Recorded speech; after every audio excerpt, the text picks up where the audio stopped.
Grandes gestas españolas. Con María Fidalgo Casares.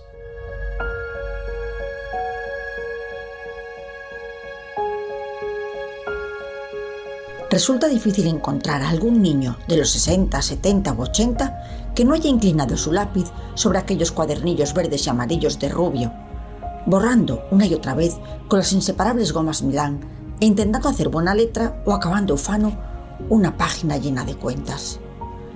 Porque si algo forma parte de lo que hoy llaman imaginario colectivo escolar de los niños entonces, son precisamente esos cuadernillos.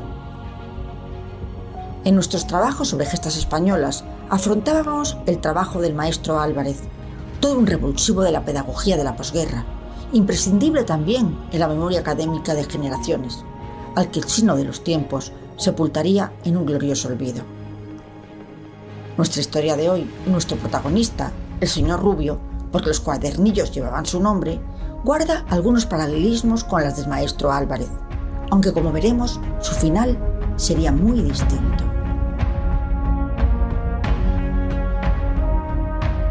Ramón Rubio nació en 1924, en una modesta familia de Tarragona, que pronto emigró a Geldo, en Castellón.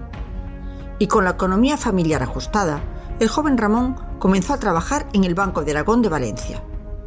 A la vez, con ese afán de superación tan propio de la España de posguerra, estudiaba para obtener el título de profesor mercantil. Lo consiguió y ascendió en el banco. Pero como tantos padres de familia, practicó algo muy de la época, el pluriempleo. Con apenas 25 años, sin dejar el trabajo del banco, decidió por las tardes abrir su propia academia, la Academia Rubio, en Valencia. Se había sacado su título compatibilizando trabajo y estudio, y quiso rentabilizar su experiencia. Rubio se rodeó de un buen equipo de profesores e impartía cálculo y contabilidad. Y en aquella España efervescente de los albores de los 60, su alumnado se preparaba con ilusión para aspirar a un puesto en la banca o en empresas donde la contabilidad, la taquigrafía y la mecanografía se convertían en trampolines hacia mejores empleos.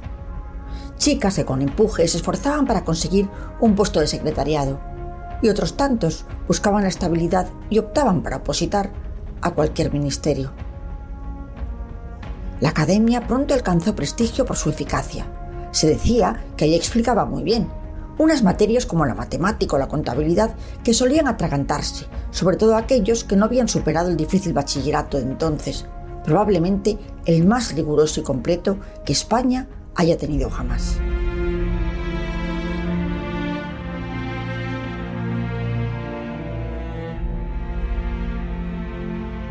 Rubio se dio cuenta de que perdía mucho tiempo copiando los numerosos ejercicios que ponía en la pizarra.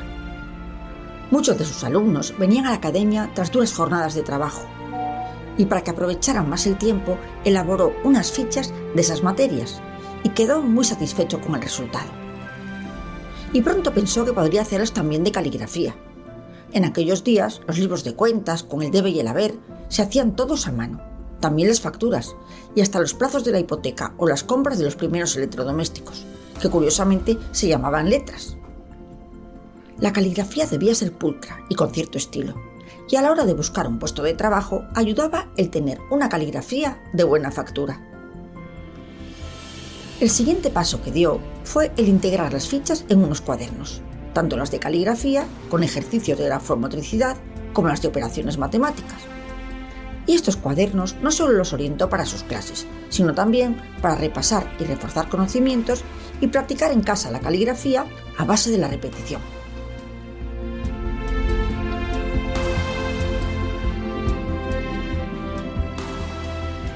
Los imprimió en una habitación de la casa familiar y lo hizo de forma completamente artesanal, en una máquina muy básica, hoja a hoja. Él lo hacía todo.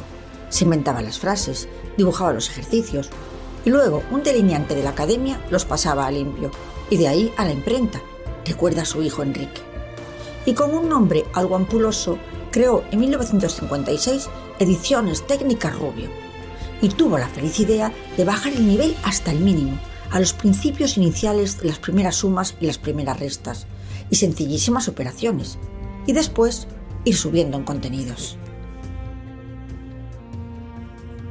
El salto de gigante lo daría el darse cuenta de que este tipo de fichas en cuaderno podría ser un material ideal para los escolares. 3 supuestos imbatibles: claridad, repetición y progresión, tanto en sus ejercicios matemáticos secuenciales y visualmente básicos como en sus páginas de caligrafía. Para estas creó un diseño con puntos para unir y con líneas de doble renglón que servían de guía para copiar sin salirse ni torcerse. Las reglas del abecedario, números o frases en las que dominaba una letra. Tú tomas té en tu taza, Lola lía la lana, papá fuma en pipa, o una frase más valiosa que un premio Nobel: mi mamá me mima.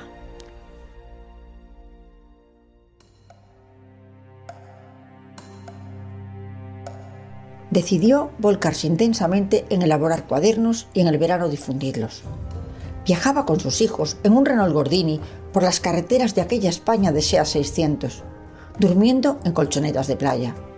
Pero lo cierto es que las vacaciones veraniegas no eran la mejor época, y fue una tarea, más que ardua, decepcionante. Intentaba enseñarlos y venderlos, puerta a puerta en colegios y escuelas, y en muchos ni los recibían. Pero como en toda epopeya, el destino se torció, pero para bien. Estaba a punto de cerrar la empresa cuando, como un guión de película, apareció en la academia un comercial, pícaro y astuto, que se ofreció a ayudarle en la tarea. Pero no visitó centros de enseñanza como habían quedado. Hizo algo más práctico: introducirlos en papelerías. Y tuvo un éxito sorprendente.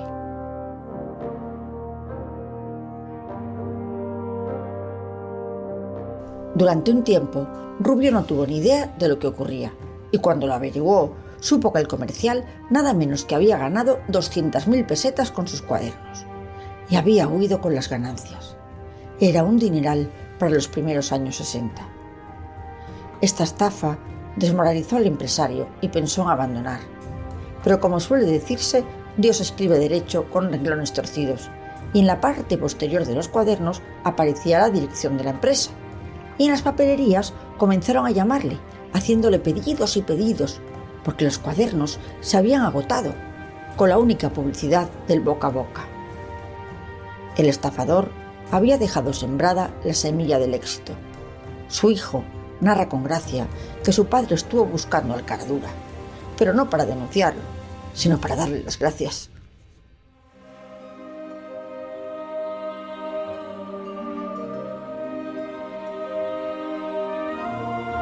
Los cuadernos eran un producto único. Entonces apenas existían materiales didácticos estructurados y accesibles para trabajar en lo que hoy se llama la cursilada de competencias básicas, cuando antes se decía leer y escribir y las 4 reglas.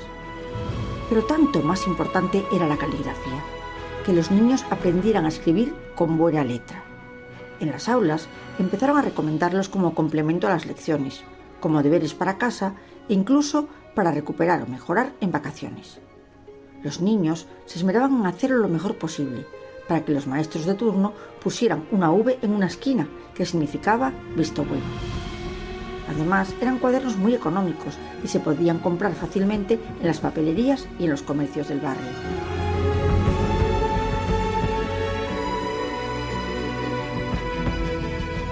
En los primeros cuadernos el diseño era sobrio: papel reciclado, impresión monocroma, encuadernación grapada. Sin embargo, se volcaron en las portadas. Había portadas de la Alhambra, del edificio de la Telefónica en Madrid, o escenas hoy imposibles o políticamente incorrectas, como las corridas de toros y San Fermín, los Reyes Magos o el nacimiento de Jesús. Y en la parte posterior, un dibujo de cómo se tenía que coger el lápiz. Sin complejos, eran símbolos de identidad hispánica, que se mostraban sin pudor. Como si se tratara de un relato heroico, otra portada mostraba un avión de combate, un caza que parecía caer herido tras la batalla, mientras el piloto saltaba en paracaídas hacia lo desconocido. Algo hoy impensable en una escena bélica en un cuaderno escolar, pero que entonces era motivo de fascinación.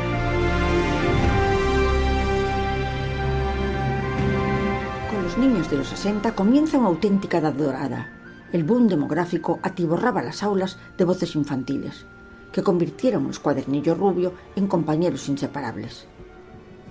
Cada año salían de las imprentas 15 millones de ejemplares que viajaban en carteras de cuero durante el curso y en maletas en vacaciones. El propio hijo de Rubio recuerda entre risas que en su infancia no podía decir a mis amigos a qué se dedicaba mi padre, porque odiaban los cuadernillos. Con la llegada de la educación general básica, la EGB, en los años 70, los cuadernos de caligrafía se mantuvieron, pero las operaciones aritméticas se redujeron en número y dificultad. La importancia del cálculo perdió peso al aparecer las primeras calculadoras. Aún así, la eficacia de los cuadernillos era tan evidente que hacia mediados de los 70 muchas editoriales copiaron la idea e incorporaron fichas adicionales en cuadernos con argollas anexas a sus libros de texto, pero acabaron desapareciendo. Sin embargo, los cuadernillos Rubio se consolidaban, mejoraban sus ilustraciones y se volvían más atractivos y competitivos. En los años 70 y 80, Cuaderno Rubio alcanzó la extraordinaria cifra de 10 millones de ejemplares anuales. Hasta 1980, Ediciones Técnicas Rubio prácticamente monopolizaba el mercado.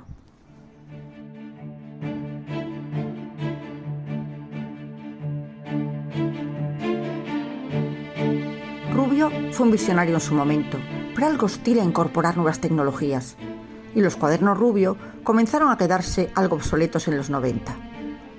Y en 1994 sufrió un derrame cerebral, y su hijo, Enrique, economista, tomaba el relevo. Él mismo ha narrado la tristeza que sentía al escuchar la pregunta: ¿pero los cuadernos Rubio todavía existen? Y eso le dolía, pero fue tajante: o hacemos algo o morimos. Y con el instinto empresarial heredado de su padre, comprendió que la pedagogía no era estática, sino que debía fluir hacia cada generación. Y sacando fuerzas de la adversidad, volvió a lo identitario, con un aire vintage, y a la vez emprendía un ambicioso proceso de modernización.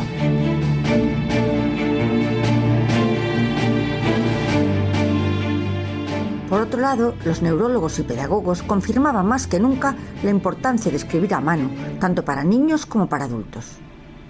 Y el catálogo se rediseñó. Se eliminaron ideas hoy políticamente incorrectas, como frases «África está habitada por negros», «Los indios viven en chozas», algunas violentas como «Jarabe de palo reciben los vagos», o adoctrinantes «Los niños buenos van al cielo» o «Cecilia reza todos los días». Y también se redujeron en extensión. De hecho, las cuentas de 2 hojas de los años 60 hoy las hacen los alumnos en todo un trimestre. Apostaron por productos inclusivos para la educación emocional y el razonamiento lógico. Y ante el envejecimiento de la población nació Entrena tu mente, una serie dedicada a la estimulación cognitiva de mayores, con 1 millón de ejemplares vendidos y que es muy usado en los llamados centros de día. Y también surgió una plataforma interactiva, Rubio Digital.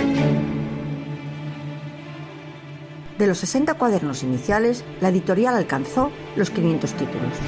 Daba empleo a 25 familias, se expandía a mercados internacionales y redondeaban la cifra de 325 millones de cuadernillos vendidos. Y en reconocimiento a su fundador, nombrado hijo predilecto de Geldo, crearon un espacio museístico y una tienda etnográfica en el centro de Valencia. La revolución, iniciada por su padre, encontraba así continuidad en una nueva generación que, como el primer Rubio, supo descubrir un nicho de mercado y abrir un nuevo horizonte pedagógico.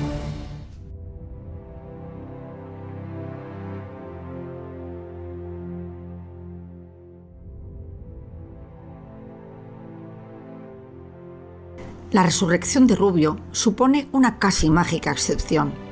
Los crismas ya no se escriben, no llegan cartas a los buzones ni se llevan listas de la compra al supermercado, ni se apuntan números de teléfono en agendas. Llevamos años oyendo que llegará un día, no muy lejano, en el que la escritura a mano desaparecerá para siempre.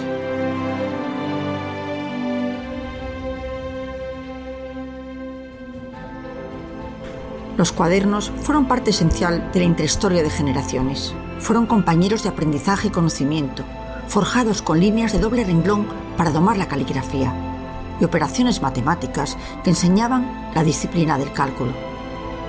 Se les ha atribuido incluso un aura emocional.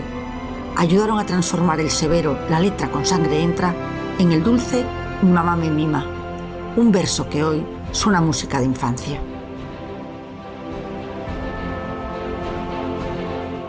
La gesta de Rubio no fue haber sido un exitoso editor. Fue un héroe silencioso de la educación española. Sus cuadernillos, modestos en apariencia, fueron estandartes de un tiempo en el que aprender era un acto de fe y escribir con buena letra era casi un símbolo de dignidad.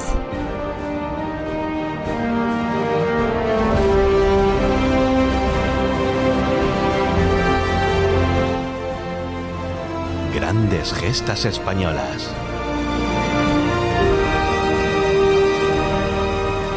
Con María Fidalgo Casares.